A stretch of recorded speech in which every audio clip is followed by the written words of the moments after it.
Сәлем достар, сіздермен Дана, алдыңғы шапанның екінші бөлімі. Біз шапанымызды толықтай тігіп шықтық, воздушная петлясының бәрін тігіп алдық. Қарасаңыздар, одан кейін подкладка бөлігінде дәл солай бір-біріне жалғап тігіп шықтық. Екі жеңін де осылай тігіп алдым. Мен мата жетпегендіктен манжет жасаған болатынмын. Сол манжетіміз ортадан екіге бүгіледі да қайырылып, ішіне подкладка бөліміне де осылай тігілетін болады.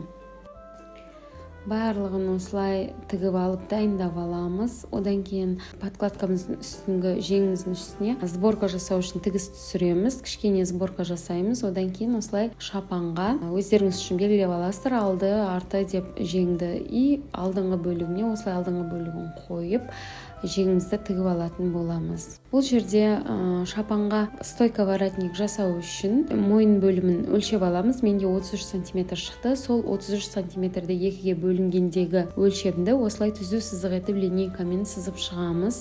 Қазір сол сызып біткен бөліктен 1,5 см үстіге көтеріліп, сол жерге метка қойып, сол меткадан 2,5 см тағы да үстіне көтереміз. Өйткені ол біздің воротнигіміздің дайын күйіндегі ені болады.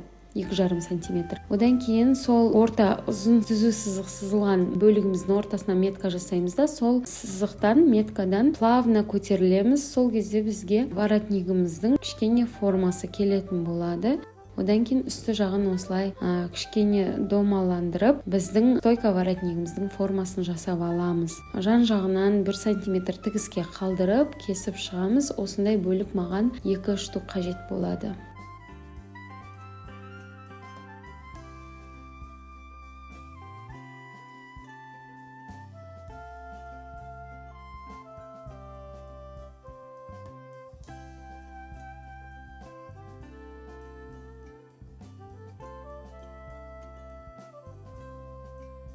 Мойынға жалғанатын және бір-біріне жалғанатын бөліктерін кішкене қайшымен кесіп, насечка жасап өзімізге белгілеп қоямыз. Тігуге оңай болады.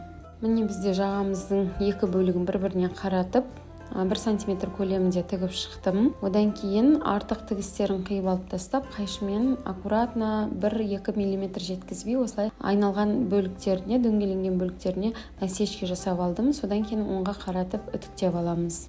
Әрине сіздер жағаға бір бетіне дублерин жабыстырсаңыздар болады, бірақ мен дублерин жабыстырман, өйткені бұл мата созылмайтын мата, велюр матасы және плотнылау болған үшін маған дублерин қажет болған жоқ. Сіздер дублерин қолдансаңыздар болады жағаға, манжетке. Одан кейін біз мойын бөліміне қосылатын жердің тура ортасына насечка жасап аламыз. Содан кейін сол насечкадан арқамыздың ортаңғы бөлігіне булавкамен қадап, одан кейін алдыңғы бөліктерін көктеп алсаңыздар да болады, немесе булавкамен қадап, осылай видеодағыдай қазір соны 0,5 мм көлемінде тігіп шығатын боламын. Жағамызды алдыңғы бөлігіне 1 см-дей орын қалдырамыз тігіске подкладкамен қосу үшін. Солай дұрыстап булавкамен қадап қазір тігіп шығатын боламыз.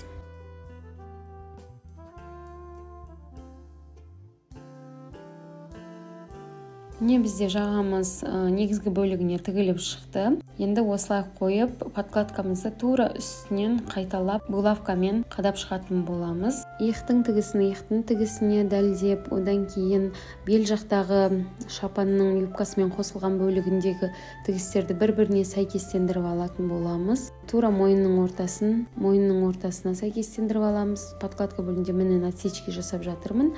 Соны насечкаға қойып, инемен қадап аламыз. Бұл кезде бізде уже шапанымыз толықтай түзу, дұрыс келетін болады, айналып кетпейді еш жері.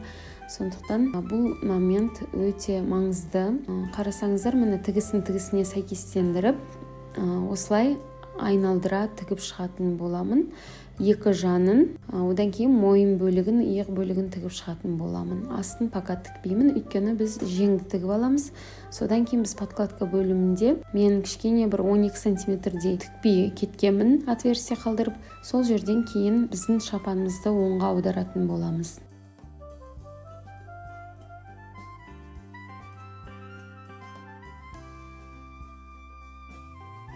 Міне мен шапанымды толықтай тігіп шықтым. Екі жанын, одан кейін үстіндегі бөлігін. Енді қазір қарасаңыздар, жеңімізді осылай бір-біріне подкладкасымен негізгі бөлігін бір-біріне осылай тігісіне қаратып, манжет пен подкладканы қосып жатырмын. Айналдыра булавкамен қадап алып, қазір осыны 1 см көлемінде тігіп шығатын боламын.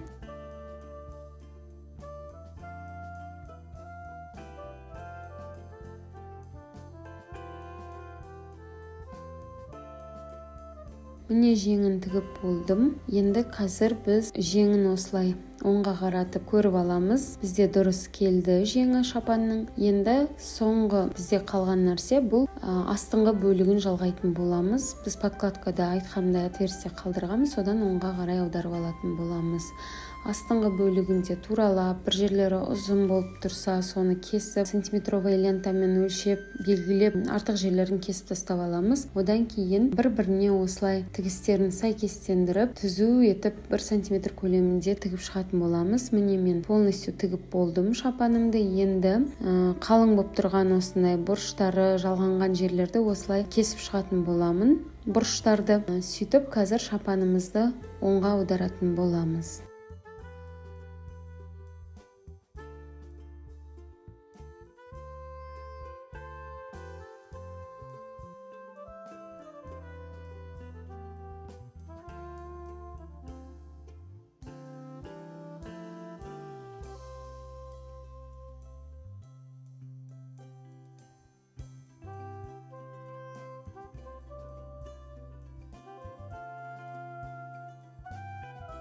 Мінекей біз шапанымызды толықтай аударып алдық. Енді бұрыштарын бәрін дұрыстап шығарып, қазір осы отверстияны тігіп шығатын боламыз. Қолмен тіксеңіздер болады, көрінбейтін тігіспен немесе машинкамен 0,1 мм көлемінде бастырып тіксеңіздер болады. Осылай дұрыстап алып, шапанымызды дұрыстап үтіктейміз, одан кейін түймелерін дұрыстап тігіп шығатын боламыз. Сонымен біздің шапан дайын, осылай шықты.